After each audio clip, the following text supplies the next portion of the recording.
নমস্কার, পাঠ করছি ছোট গল্প অন্ধকার থেকে আলোয়। কলমে শ্রদ্ধেয় অশোক ব্যানার্জি মহোদয়, পাঠে আমি শর্মিষ্ঠা সেন। আজও সেই ঘটনার স্মৃতি যেন সময়ের বুক চিরে অমলিন হয়ে জেগে আছে। সময়ের স্রোত অনেক কিছু ভাসিয়ে নিয়ে যায়।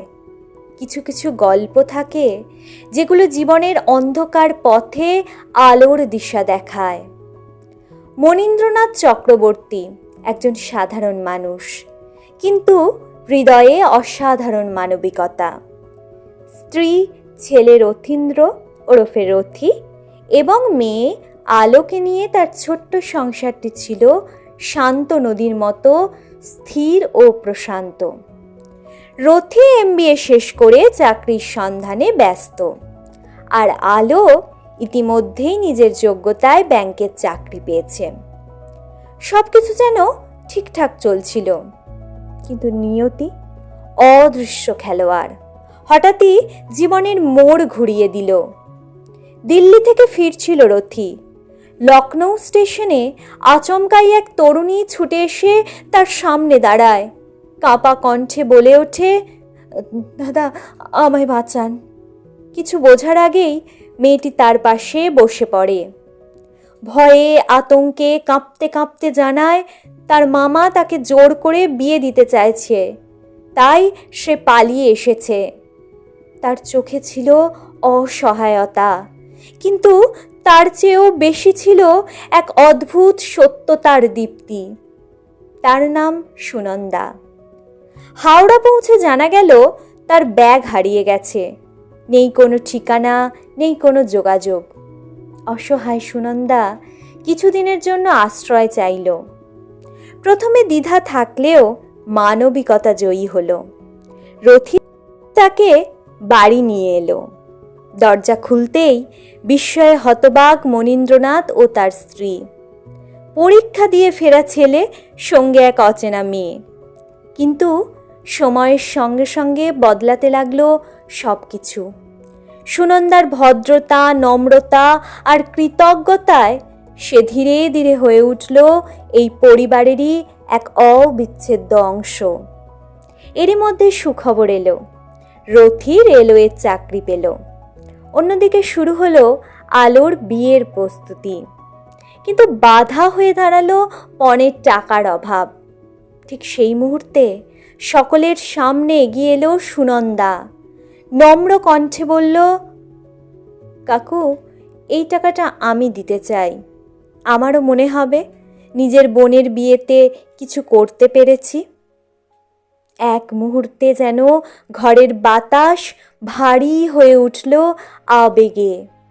চোখ ভিজে উঠল সবার। ধুমধাম করে সম্পন্ন হলো আলোর বিয়ে। সময় আবার নিজের ছন্দে এগিয়ে চলল।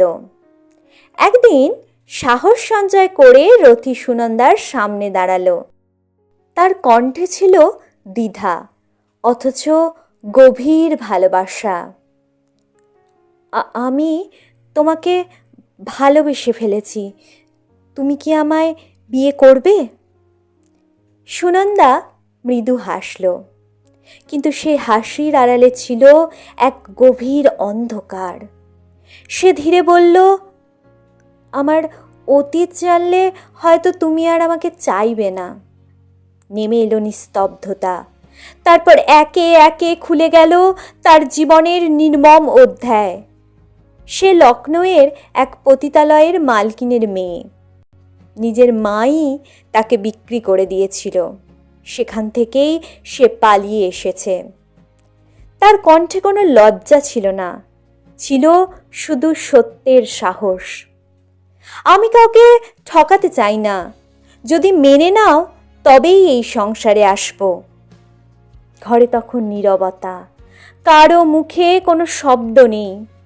ঠিক সেই সময় বজ্রের মতো দৃঢ় কণ্ঠে কথা বলল আলো।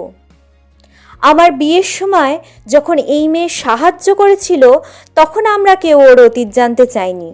আজ সেই অতীত জানার পর যদি আমরা তাকে প্রত্যাখ্যান করি, তবে আমিও এই সংসারের মেয়ে নই। কথাগুলো যেন সবার হৃদয়ে ঝড় তুলল।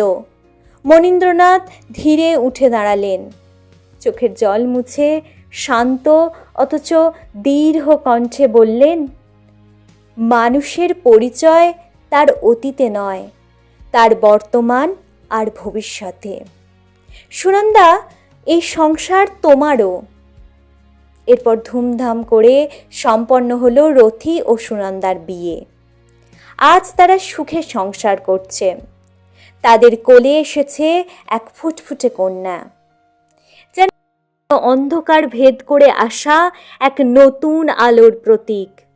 সমাজ আজও অনেক সময় মানুষের অতীত দিয়ে বিচার করে, কিন্তু সত্য হলো মানুষ জন্ম দিয়ে নয়, কর্ম দিয়েই তার পরিচয় গড়ে তোলে। সুনন্দার গল্প তাই শেখায়, অন্ধকার যত গভীরই হোক, একটুখানি মানবিকতা আর ভালোবাসা জীবনকে আবার আলোয় ফিরিয়ে আনতে পারে। ধন্যবাদ, নমস্কার।